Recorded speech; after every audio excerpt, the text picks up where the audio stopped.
Vector normal. ¿Qué es un vector normal? ¿Cómo podemos calcularlo? ¿Y dónde se encuentra establecido? Bueno, en el siguiente video vamos a aprender todo acerca de este vector normal. Para iniciar hay que decir qué es. Bueno, es un vector que se encuentra establecido dentro de un plano. De igual manera, el vector normal es un vector que se encuentra unido a un vector tangente, de manera perpendicular. Quiere decir que tienen un ángulo de 90 grados que los separa. También, este tiene una dirección hacia el lado cóncavo de la curva. Quiere decir que se dirige hacia el interior del plano. También cabe mencionar que el vector normal no tiene que ser necesariamente un vector normalizado o unitario. Quiere decir que su módulo no necesariamente tiene que tener un valor de 1. Como mencionamos anteriormente, el vector unitario se encuentra unido perpendicularmente a un vector tangente.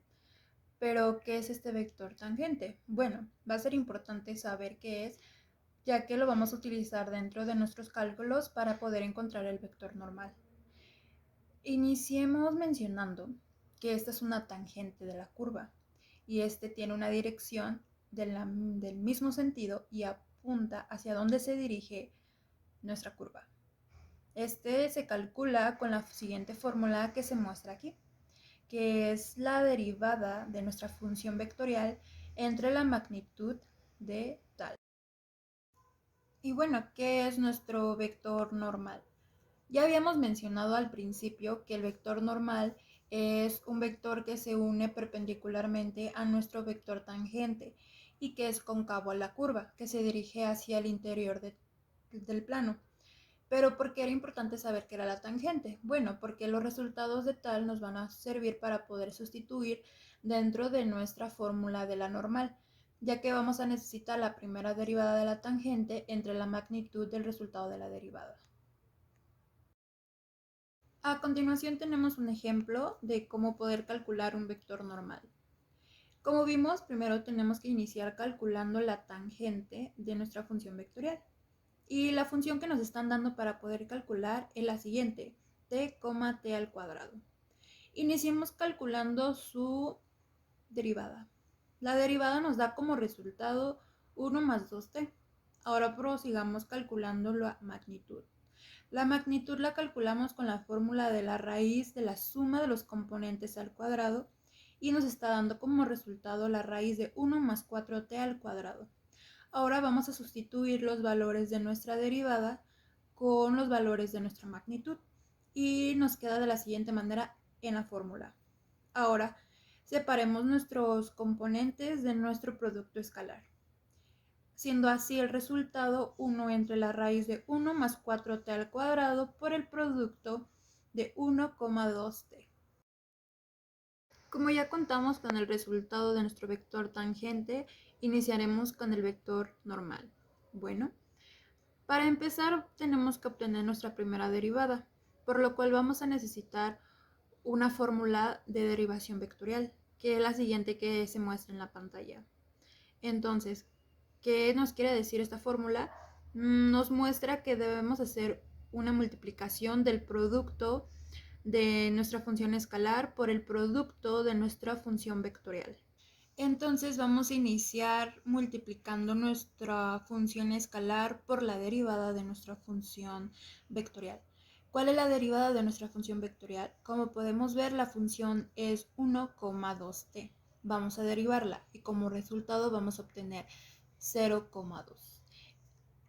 Ahora vamos con la siguiente, que sería nuestra función vectorial por nuestra función, por la derivada de nuestra función escalar.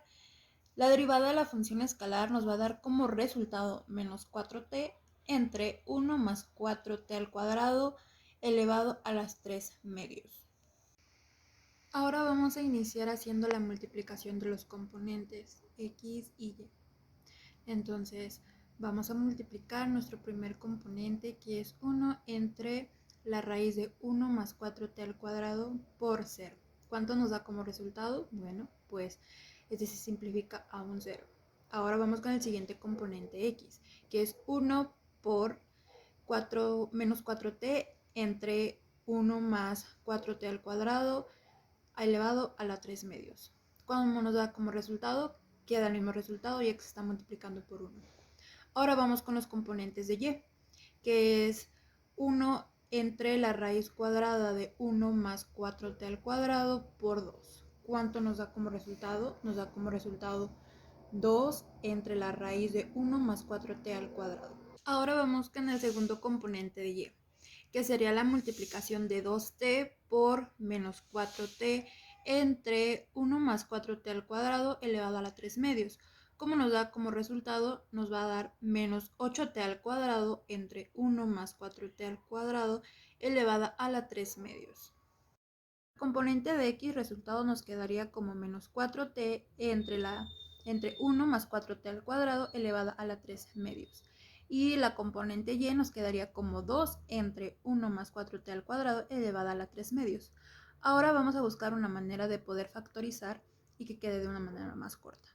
Como podemos ver, las dos comparten una semejanza, que las dos están divididas entre 1 más 4t al cuadrado elevada a la 3 medios. Entonces, viendo esto, podemos factorizar de la siguiente manera, siendo que esta operación quede así. 2 entre 1 más 4t al cuadrado elevada a la 3 medios por menos 2t, 1. Ahora vamos a obtener la magnitud, que como bien recordamos lo hicimos anteriormente, este se calcula con la raíz de la suma de los componentes elevados al cuadrado. Entonces, como resultado nos va a quedar la siguiente expresión. La raíz de 16t al cuadrado entre 4t al cuadrado más 1 elevado al cubo más 4 entre 4t al cuadrado más 1 elevado al cubo. Y como resultado, simplificando ese resultado, nos queda 2 entre 4t al cuadrado más 1. Como nos hemos percatado, ya tenemos ambos resultados. Ya tenemos la primera derivada como la magnitud de la derivada de la tangente. Entonces ya podemos sustituir dentro de nuestra fórmula de la normal. Entonces queda la derivada arriba dividida entre el resultado de nuestra magnitud. Vamos a aplicar la ley del sándwich para poder obtener el resultado de esta operación. O podemos sustituir aún más nuestra operación, haciendo que el 1 medio se convierta en la raíz, haciendo que la expresión quede de la siguiente manera como la podemos ver, que es 1 entre la raíz de 4t al cuadrado más 1 por el componente de menos 2t, 1. Ahora, demos una conclusión de cómo vamos a obtener un vector normal. Primero vamos a iniciar sacando lo que es nuestro vector tangente para poder así tener un valor para la primera derivada y la magnitud que se van a utilizar para la fórmula del vector normal. Teniendo todos sus datos, lo único sería aplicarla, sustituir y derivar. Mi nombre es Jennifer Aide Rosete y este equipo está integrado por Tania Yamilet Morat Laseca, Alicia Porcayo Espinosa y Ángela Marián Chávez Rangel.